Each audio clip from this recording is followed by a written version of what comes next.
Et si vous appreniez au sein de cette nouvelle vidéo l'art du small talk? Alors j'ai déjà fait une petite vidéo qui a d'ailleurs très bien marché parce qu'il n'y a pas énormément de vidéos sur YouTube sur le sujet.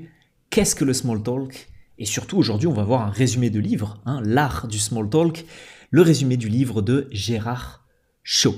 Alors c'est un résumé que je vous ai fait en entier, en intégralité, en totalité. On a mis de côté les vieux préceptes, mais oui, il faut savoir se renouveler, il faut savoir évoluer un petit peu, même si la tradition a du bon. Là, je vous propose d'évoluer et de mettre de côté le 1 livre 4 principes, qui est cher à cette chaîne YouTube et que j'ai démarré il y a de ça 6 ans maintenant. Et aujourd'hui, on va voir l'intégralité du livre résumé au sein de cette vidéo en 10 points complets. Mais avant toute chose, qu'est-ce que le small talk? Comprendre à quoi ça sert, comprendre son utilité, comprendre ses enjeux. Je parle souvent sur cette chaîne YouTube de storytelling. J'en ai fait d'ailleurs une formation complète qui s'appelle Storytelling 2.0. Mais le small talk, c'est tout autre chose. C'est aussi une technique de communication et ça vise à vous permettre de créer une conversation légère. Une conversation qui va permettre d'amorcer peut-être une discussion, d'amorcer peut-être un débat. Vous voyez, c'est toutes ces petites conversations que vous pouvez avoir avec des gens, soit que vous ne connaissez pas, soit que vous allez voir le temps d'un court instant, pendant 30 secondes, 1 minute. Bien souvent, quand on parle de small talk, on évoque la météo, quelques actus, le blabla quotidien, quand vous êtes avec vos voisins, quand vous êtes avec des personnes de votre quartier, dans une association, etc. Et puis ensuite, vous passez à autre chose. Donc c'est ça l'art du small talk, c'est poser sur la table des petites conversations légères qui ne vont pas vous faire rentrer dans un débat. C'est « Oh là là, tu as vu ça en ce moment, ouais, c'est vrai que c'est compliqué, c'est dommage, bon voilà, on va pas aller forcément chercher plus loin. » Maintenant, comment on met en place un bon small talk et à quoi ça va vous servir surtout, c'est ça le plus important, parce que des fois ça peut vous permettre de démarrer des conversations plus sérieuses. Vous n'allez pas rentrer directement de but en blanc face à un interlocuteur et entrer dans une conversation qui est directement poignante. Non, on va commencer de manière légère avec un léger small talk. Et le premier conseil officiel, après cette petite introduction, que l'auteur nous donne, c'est de vaincre son anxiété sociale et sa peur de l'approche. Pour ça, l'auteur nous donne un outil très simple qui permet de désamorcer beaucoup de situations, notamment lorsque vous êtes dans la rue et que vous devez demander quelque chose à quelqu'un, c'est le pouvoir du sourire. Un sourire peut littéralement désamorcer une situation de tension. Parce que souvent, et d'ailleurs de plus en plus en France, le climat social, le climat économique et le climat sécuritaire en France est de plus en plus tendu, ce qui fait que dans la rue, forcément, quand vous croisez des personnes, vous n'allez pas leur faire un grand sourire. On est plus dans les années 70, dans les années 80. Moi, j'aimerais bien que ce soit encore comme ça. Je le fais encore à mon insu, parce que moi, je suis forcément toujours assez souriant, mais il y a de grandes chances pour que vous croisiez des gens qui font un petit peu la tête. Et donc, forcément, si vous allez discuter avec quelqu'un et que vous faites ce visage-là, c'est pas vraiment une micro-expression ouverte et c'est pas vraiment une micro-expression d'ouverture de conversation. Alors, dans ce cas-là, utilisez un sourire sincère, un sourire franc, un sourire enjoué qui montre que vous allez tout simplement discuter avec cette personne-là sans stress et sans nervosité, je dirais. Le pouvoir du sourire vous permettra aussi de jouer sur votre propre inconscient. Parce que si vous êtes stressé, si vous avez du mal justement à aller aborder quelqu'un, à interagir avec de nouvelles personnes, vous êtes un petit peu timide, eh bien forcément vous allez pouvoir vous convaincre vous-même que la situation n'est pas grave, la situation n'est pas dangereuse avec votre propre langage corporel. Ça, je le répète beaucoup dans ma formation sur le non-verbal, mais le corps influence l'esprit et l'esprit influence aussi le corps. Vous pouvez jouer avec les deux paramètres. Le troisième point qui est intéressant selon l'auteur, c'est tout ce qui va être lié aux codes non-verbaux.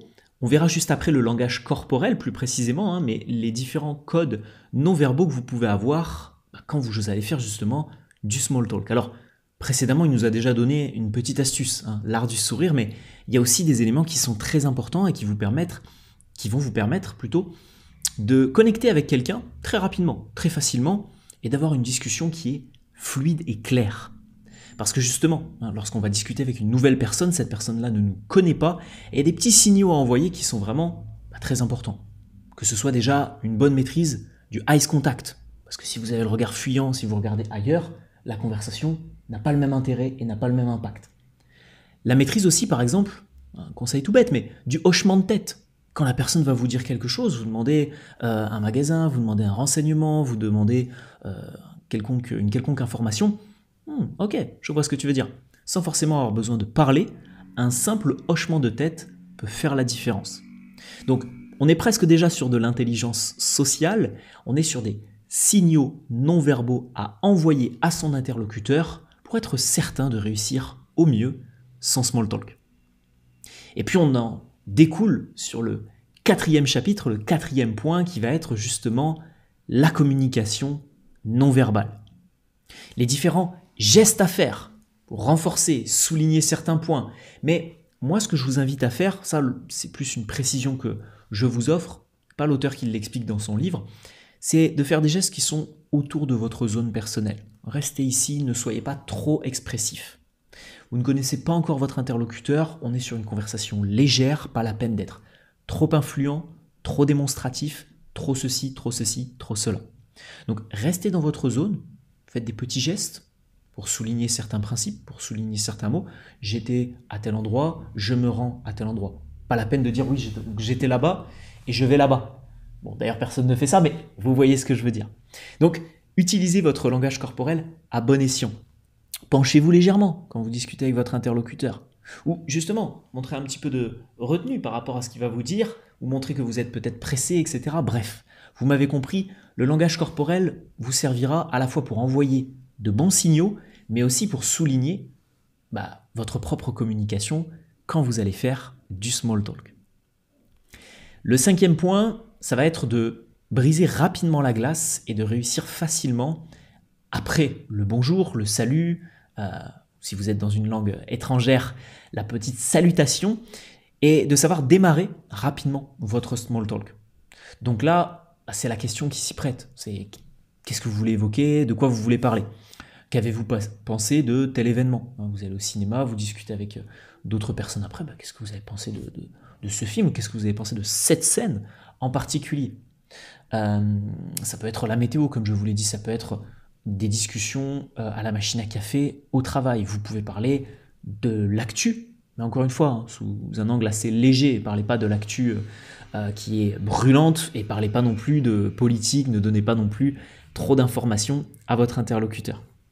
Petites choses, météo, actu, petits principes, petits potins, bref, vous n'allez pas rentrer trop dans le détail, mais apprenez à rapidement formuler des questions, avec les 2 mots magiques, pourquoi et comment, pour justement, après votre salutation, rentrer directement dans le vif du sujet. Une petite précision qui vaut son pesant de cacahuètes, il faut le souligner, c'est de bien sûr utiliser des questions qui sont ouvertes. N'utilisez surtout pas de questions fermées, parce que là, ce ne sera pas du small talk, ce sera un interrogatoire. Beaucoup de personnes vont justement glisser d'un léger small talk à quelque chose qui serait beaucoup plus fermé. Tu habites dans le coin? Oui, non. Tu travailles dans ceci, cela? Oui, non. Tu fais ceci? Oui, non. Vous voyez ce que je veux dire? Notamment en séduction, c'est tout l'intérêt du small talk, c'est d'avoir des questions qui sont ouvertes, mais qui suscitent une réponse légère, encore une fois. On ne va pas rentrer trop dans le détail.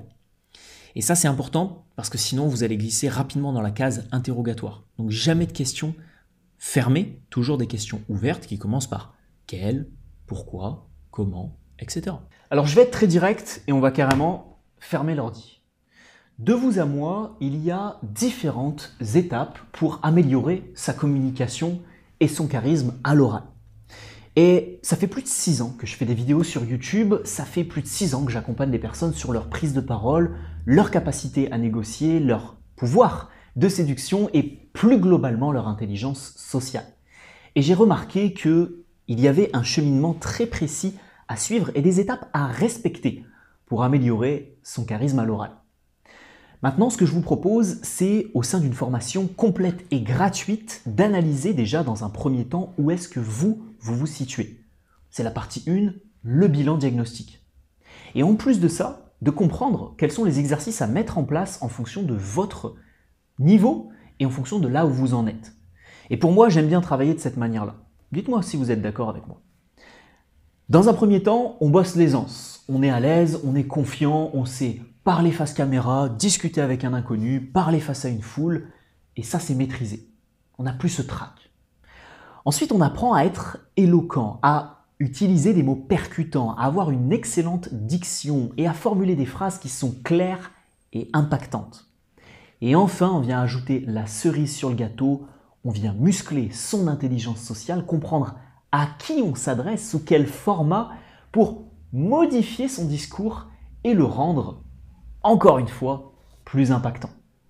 Alors si vous êtes d'accord avec cette manière de procéder et que vous voulez en apprendre plus sur vous-même déjà dans un premier temps et ensuite appliquer des bons exercices sur ces 3 étapes-là. Tout ça, ça se retrouve dans la formation Master Communicant. On retrouvera un lien tout autour de cette vidéo, dans la description, peu importe, vous savez où trouver tout ça normalement pour rejoindre cette formation qui, je le répète, est entièrement gratuite et a été mise à jour en 2024. Un bilan diagnostique avec moi, une analyse de 1 heure et une vidéo concrète avec des exercices précis. Si vous en avez marre de perdre votre temps avec du blabla, des conseils bidons, des exercices en veux-tu en voilà, des conseils capillotractés, c'est la formation qu'il vous faut, c'est Master Communicant. Ensuite, 6e point, l'auteur nous donne un petit guide des sujets à aborder et des sujets aussi à éviter. Alors, encore une fois, moi je suis là pour faire le boulot, je suis là pour vous donner des précisions supplémentaires et que vous ne lisiez pas un ouvrage et que vous recrachiez bêtement ce qu'il y a à l'intérieur ou que vous avaliez bêtement ce qu'il y a à l'intérieur. Moi je vais coupler ça avec ma propre expérience et mon rôle de consultant en communication.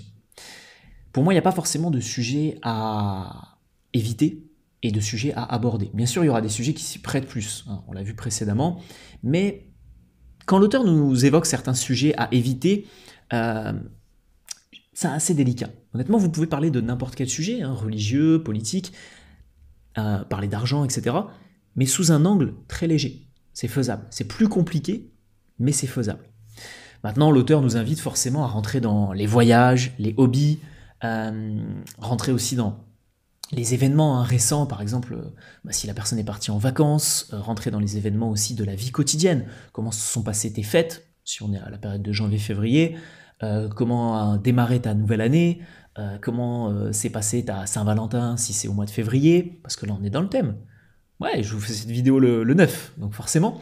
Donc ouais, tous ces petits sujets-là sont des sujets légers, d'actu, qui arrivent tous les ans, qui rythment notre quotidien et sur lesquels vous pouvez faire du small talk. Maintenant, les sujets à éviter, encore une fois, ça dépendra de votre niveau et surtout de vos compétences sociales. Testez. Donc sortez légèrement de votre zone de confort, ne restez pas dans les sujets les plus classiques et c'est comme ça que vous progresserez en communication. Ensuite, l'auteur nous donne une stratégie pour maintenir la conversation. Comment faire quand on a ouvert avec un petit bonjour simple, on est allé sur une première question, on a parlé de ceci, cela. Comment on fait pour rebondir et comment on fait pour maintenir la conversation sur du small talk? Eh bien en fait, ça va dépendre des réponses que vont vous offrir vos interlocuteurs.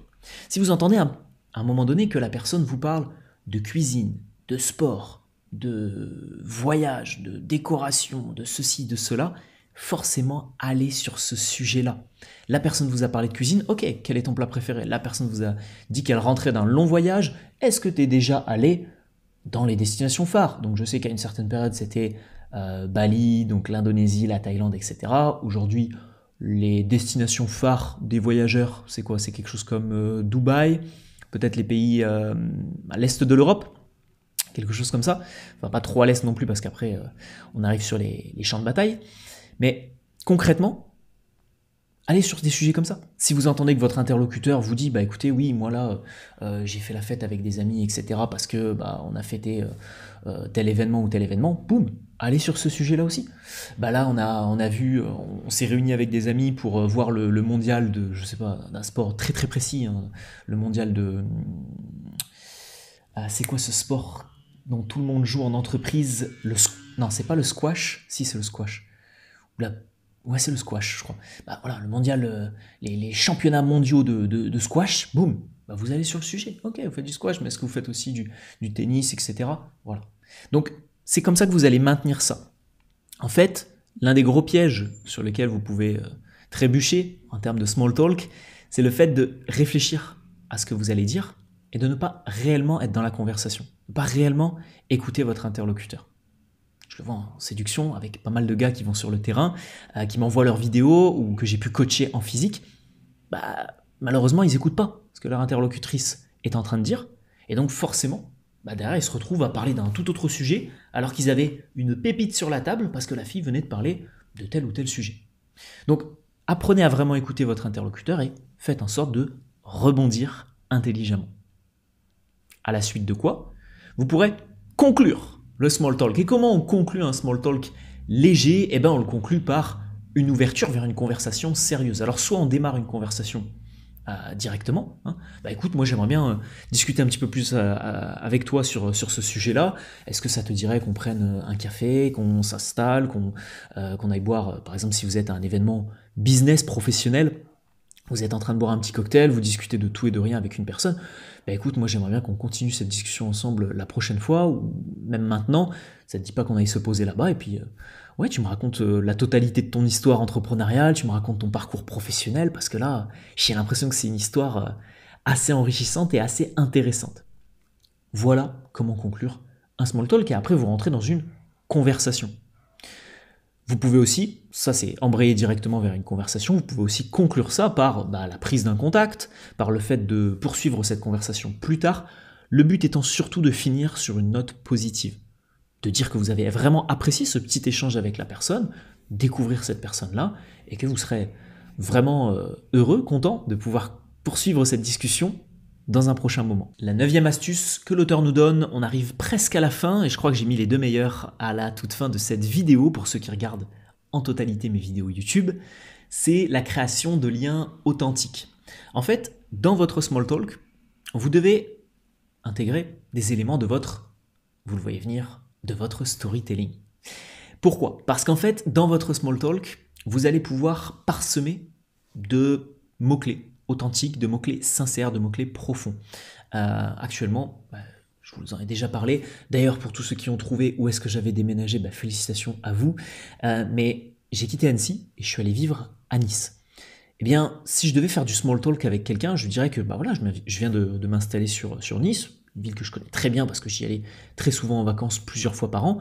Mais là où j'ai grandi, ma ville de cœur, ça a été Annecy pendant 5-6 ans.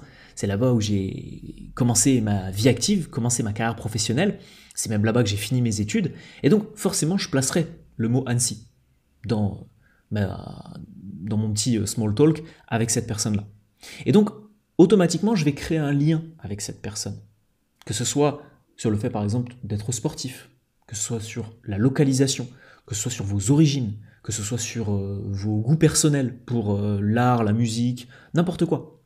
En fait, c'est ça qui va créer vraiment cette authenticité dans votre personnalité et qui va faire que vos small talk vont se démarquer. Vous n'allez pas juste parler de la météo et du beau temps. Vous allez vraiment mettre des éléments précis de votre personnalité.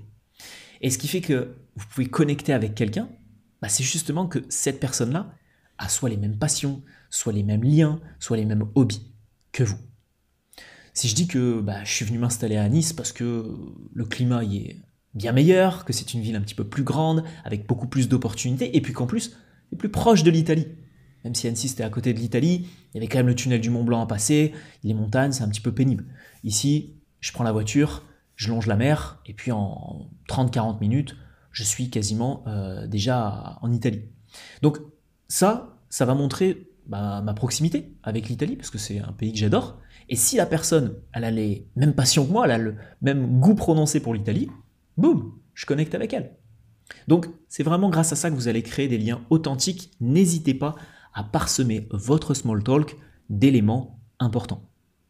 Et ces éléments importants, on les voit en détail dans Storytelling 2.0. Je vous explique comment, de par votre personnalité, vous pouvez avoir justement certains mots-clés, et on voit ça en détail dans ma formation. Et puis enfin, le 10e et dernier conseil pour être sûr de maîtriser l'art du small talk.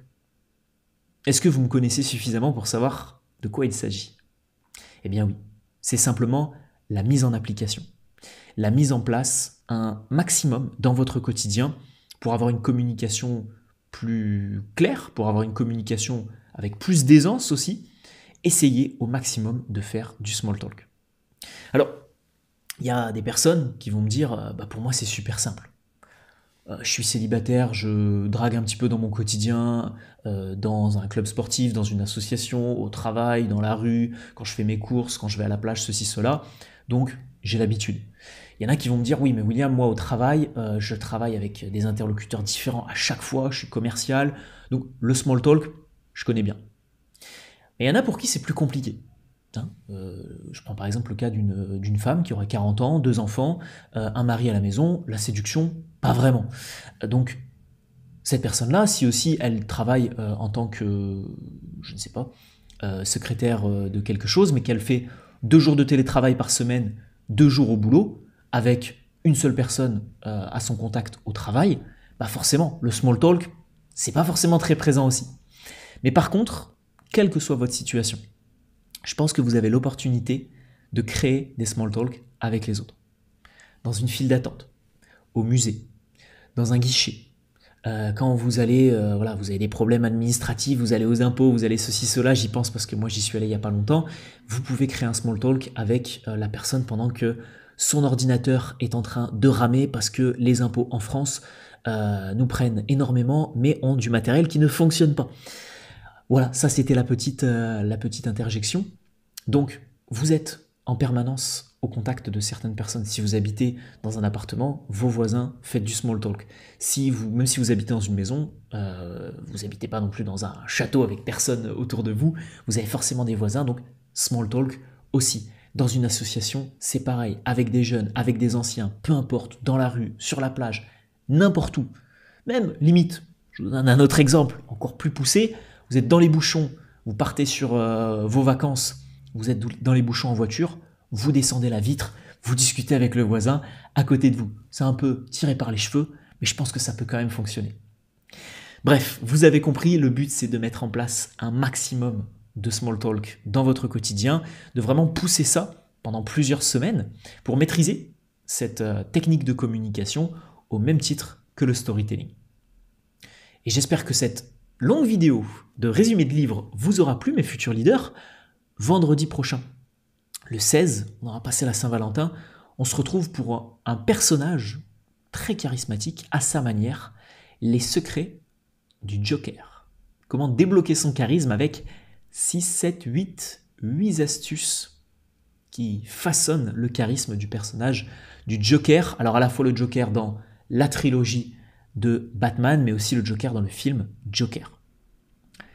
J'espère que ce sera une vidéo très intéressante pour vous. J'espère que celle-ci aussi a été un vrai régal pour vous. N'hésitez pas, le like, le commentaire. Si vous voulez que je fasse d'autres techniques de communication, n'hésitez pas aussi à me le signaler. Et puis, comme à l'accoutumée, vous avez la petite formation gratuite qui vous attend juste ici. Vous pouvez cliquer dessus, retrouver 5 exercices concrets dans une formation gratuite et un bilan diagnostic avec moi. Je vous laisse là, mes futurs leaders, je vous souhaite un excellent week-end, une bonne semaine si vous regardez cette vidéo en début de semaine, et puis je vous dis à vendredi prochain.